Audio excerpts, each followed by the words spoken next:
In today's video, I'm going to teach you how to mute and hide someone on Slack. If you want fewer interruptions without deleting a conversation or blocking a person, Slack gives you a simple way to quiet things down and remove that direct message from your sidebar. This is especially useful when you need to stay focused, reduce notification noise, or just clean up your workspace so it feels less distracting. To begin, open Slack on your desktop app or use Slack in your web browser if that's how you normally work.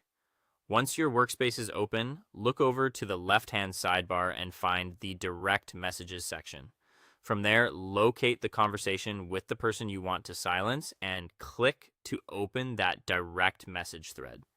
Make sure you're in the correct chat before moving on, since the next settings will apply to that specific conversation.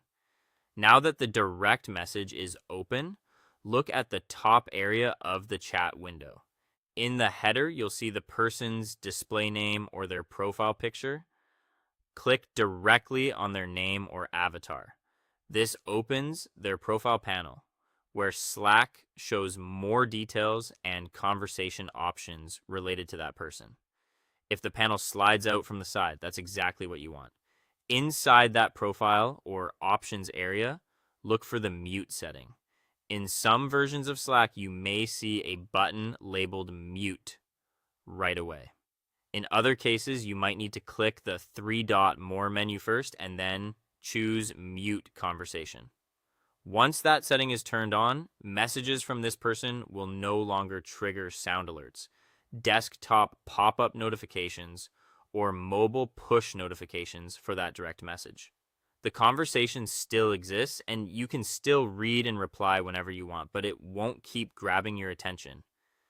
If you also want to remove the conversation from view, go back to the left sidebar. Find that person's direct message entry again and hover your mouse over their name. When you do, an X icon should appear on the right side of that row. Click that X to close the conversation. This removes the chat from your immediate sidebar view, helping keep your Slack layout cleaner and easier to manage. Keep in mind that closing the conversation doesn't delete the message history. It simply hides it from your current sidebar until there's new activity or until you open it again manually. Used together, muting and closing a direct message can make Slack feel much quieter and more organized.